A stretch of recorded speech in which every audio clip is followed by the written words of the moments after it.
Bonjour à tous, c'est Guillaume, bienvenue dans ce 9e et avant-dernier épisode d'Énigme, la web émission.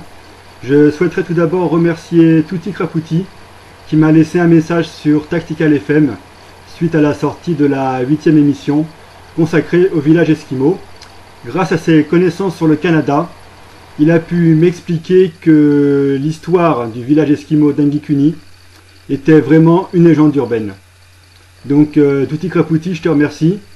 Pour toutes les personnes qui ont des connaissances, comme celle-ci, n'hésitez pas à laisser des commentaires sous les vidéos et ça permettra à tout le monde de bénéficier de vos connaissances. Je souhaitais également dire autre chose, à savoir que cette web-série a été créée bénévolement avec les moyens du bord, donc je tenais vraiment à le souligner, et c'est fait surtout pour aider besoindesavoir.com, qui a eu l'occasion de m'interviewer, avec lequel je travaille pour les traductions du webbot. Voilà, maintenant tout est dit, je vous laisse donc avec John, qui va vous parler de Carlos Mirabelli. John, c'est à toi. Carlos Mirabelli est né le 2 janvier 1889 de parents italiens à Botucatu, dans l'état de Sao Paulo, au Brésil. Dès sa plus tendre enfance, il a démontré un vif intérêt pour la religion. Il espérait entrer au service de l'Église catholique romaine, mais ses aspirations ne purent se réaliser. Il travailla alors pour une entreprise commerciale de Rio de Janeiro. Des événements étranges commencèrent à se produire en présence du singulier jeune homme, et ceux-ci furent rapidement attribués à Mirabelli. Bien que certains de ses compagnons avaient sympathisé avec ce personnage charismatique, un homme de petite taille aux yeux bleu azur, d'autres le trouvaient arrogant et vaniteux, et se plaignaient de son regard perçant.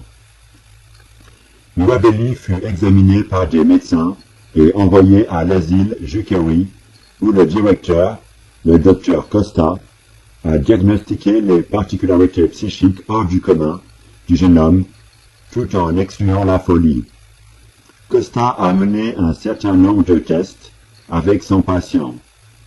Il fut le premier médecin à vérifier la réalité de la médiumnité de Mirabelli. Costa est retourné en compagnie de Mirabelli à Rio de Janeiro, où il a pris certaines dispositions afin que le jeune homme puisse démontrer ses capacités. Avec un protocole de contrôle rigoureux, Mirabelli stupéfia une assemblée de médecins. Ces expériences firent sensation et furent rapportées en détail dans les journaux brésiliens. La carrière de Mirabelli était lancée. Mais Mirabelli n'était pas uniquement médium. Son activité dans le domaine du paranormal a été plus que débordante. Carlos Mirabelli a eu ainsi l'occasion d'étudier, au cours de sa carrière, de nombreux phénomènes paranormaux: lévitation, matérialisation d'esprit, télékinésie, écriture automatique. Toutes ces recherches ont été étudiées par des cercles de recherche psychique en Angleterre et aux USA.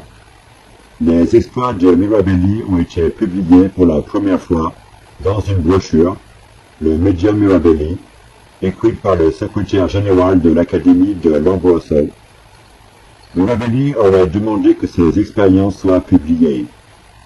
Ces expériences portaient notamment sur des expériences de transe, sur un système d'écriture automatique et sur des phénomènes physiques qui ont été observés dans des salles de l'Académie par un public de plus de 600 personnes.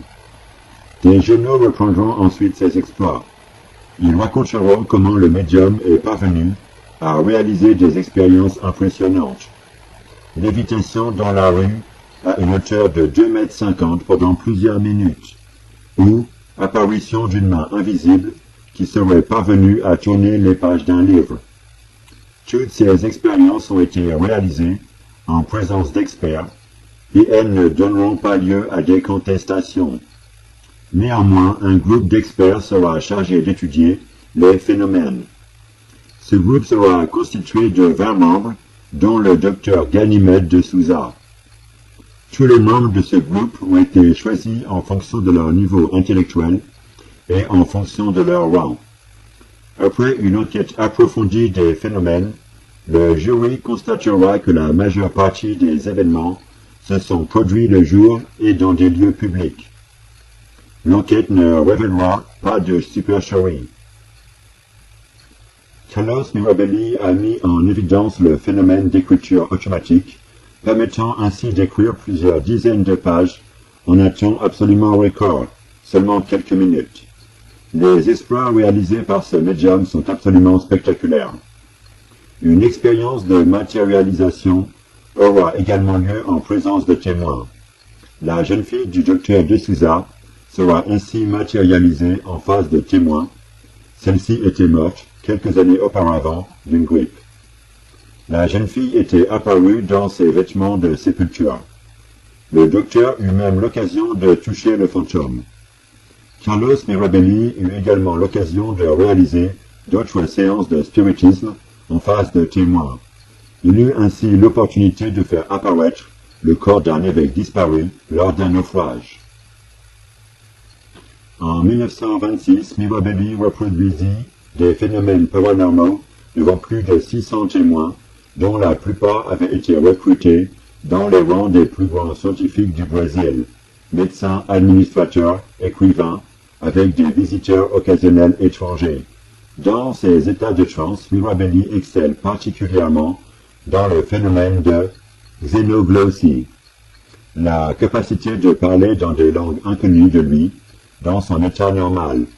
Il pouvait parler en langues étrangères et il donnait des conférences sur la philosophie, l'astronomie, la sociologie, la politique, la médecine, l'histoire et les sciences naturelles.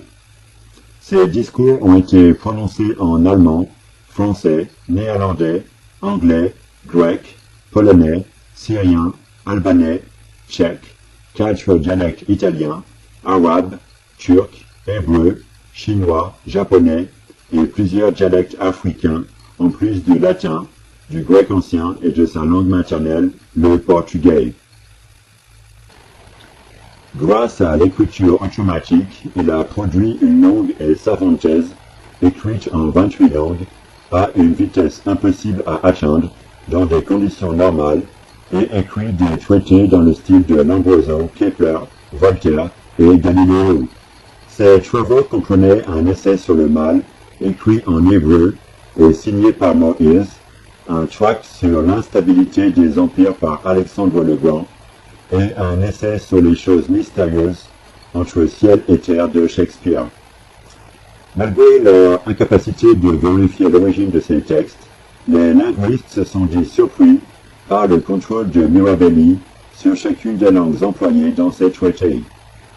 La lévitation et la télékinésie étaient des compétences particulièrement développées chez Mirabelli. Des témoins l'ont vu faire léviter une automobile à une hauteur de 2 mètres, durant plus de 3 minutes. Une autre fois, Mirabelli se rendit dans une pharmacie, et un crâne passa de l'arrière du laboratoire pour venir s'immobiliser près de la caisse enregistreuse. Devant une assemblée de médecins qui se sont portés garants, Mirabelli fit jouer du violon en contrôlant les mains d'un esprit. Pour montrer à quel point il avait le contrôle absolu de ses pouvoirs, Mirabelli faisait bouger des boules de billard et les stopper quand il le souhaitait. On dit qu'il gagna de nombreuses parties dans les clubs de Rio.